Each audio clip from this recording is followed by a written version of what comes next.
Good morning. Hello. Hello. Nasa Ano naman Pilipinas ako, na po Van? kayo, attorney? Wala yung national ID. Yes, nasa Wala yung Pilipinas na. passport. Ayan. Diretso po tayo agad dito sa issue, no? Kung saan ang Requirements, kampo nga po passport, ng national ID. mga Duterte ay ang gusto po nilang mangyari, mungkahin nila, limitahan sa national ID or pasaporte lang ang tatanggapin na valid IDs ng pre-trial chamber para po sa verification ng pagkakakilanlan ng mga biktima. Ano po ang reaksyon ninyo tungkol dito? Magaling, attorney hindi makatao.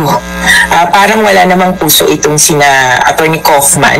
At kumbaga, lutang dun sa sitwasyon Kayo, sa Pilipinas. Parang hindi niya nga Lutang. kilala kung sino yung mga mag-a-apply na biktima. Tandaan natin na sa loob ng nga, Pilipinas, lahat kilala ng mga natin nyo, mga na ang mga bayaran. biktima ay mahihirap. Doon, Sabi nga malalaman namin, yun. hindi naman to naging war on drugs, kundi massacre of the poor. At ang passport, Kasi kami sa pobre, totoo lang, para lang sa meron mayaman kami yan. national Kasi ID. Passport kailangan naman. ng passport para makalipad ng ibang bansa. Ang karamihan sa mga naging biktima, Good job. walang Attorney ganyan. Kaufman. Ang sinasabi namin ay practicality din. Ilan lang ba ang merong national ID at naudlot pa nga. Hanggang ngayon nga ay hindi pa tuloy-tuloy yung pagpoproseso nito. Kaya doon kami sa naunang listahan na binigay ng Victims Participation and Reparation Section. Doon po ba anong requirement nung una?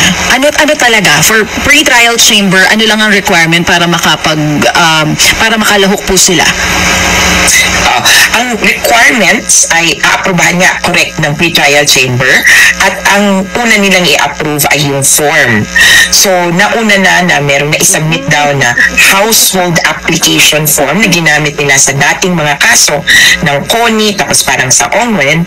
Ang household application form ay pwedeng i-fill up ng buong bahay imbis ng paisa-isa. Pangalawa, magsasubmit kasi ng ID. At dito na nga nagkakatalo-talo kung anong klaseng ID isasubmit. And then pangatlo, kung may supporting documents or iba pang mga dokumento na dapat ibigay, nakasaad naman ito. Naasahan namin aprobahan to sa loob ng siguro April para makasimula na yung application by May. So, kung sakali, Attorney Conti, kung hindi itong mga IDs na to ay ipipresenta syempre ng mga pamilya po no, ng biktima, anong ID po available ang po pwede kaya nilang maipresenta? At kung sakali man napayagan ito ng pre-trial chamber, may ugnayan na po ba kayo dito sa Philippine government kung posibleng mabigyan halimbawa ng pasaporte at national ID agad itong pamilya ng mga biktima? Naku, alam nyo, una sa lahat, hindi kami dun sa gagawa ka pa ng extra effort. Ang sabi namin, dapat ma-mirror kung ano ba yung sitwasyon sa ngayon.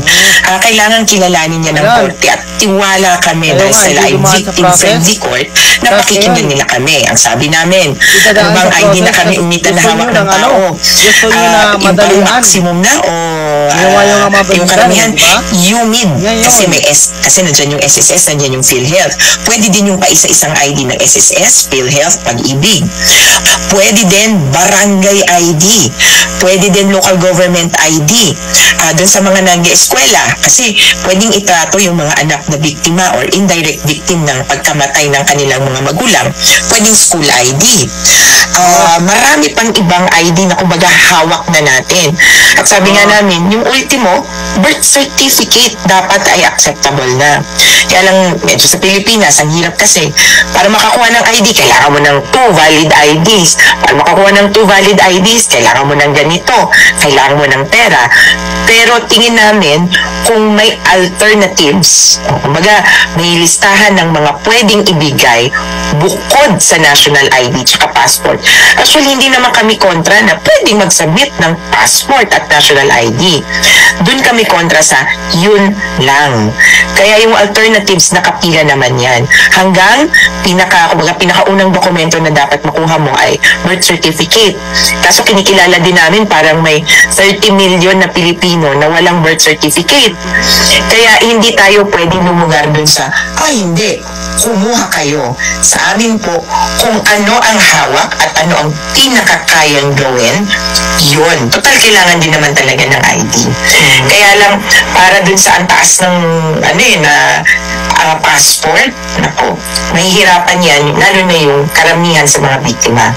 Oo, additional burden pa yun, kumbaga, para dun sa mga victims natin. Pero, attorney, gaano kadami po ba yung tina-target natin na maisama bilang testigo among the victims of EJK? Yung patungkol sa testigo, ang may alam na niyan ay ang Office of the Prosecutor, so sinakaringkan. Labas kami dyan dahil ang aming gagawin ay ang victims participation. Yun yung bahagi ng mga lawyers ng biktima. Bali, tatlo yung maghaharap-harap doon sa korte: defense, prosecution, at victims. Yung victims lawyer, at dito ang partisipasyon ay, as in participating victims, magbibigay ng views and concerns. Dito, kahit ilan. Noong 2020, hiningan kami ng views and concerns. Umabot sa 1,500 families and 1,000 individuals ang nag-submit sa ICC noon. Target namin na malampasan ito at kumaga kapawanin ng mas marami, ng mayorya, yung bilang ng mga biktima.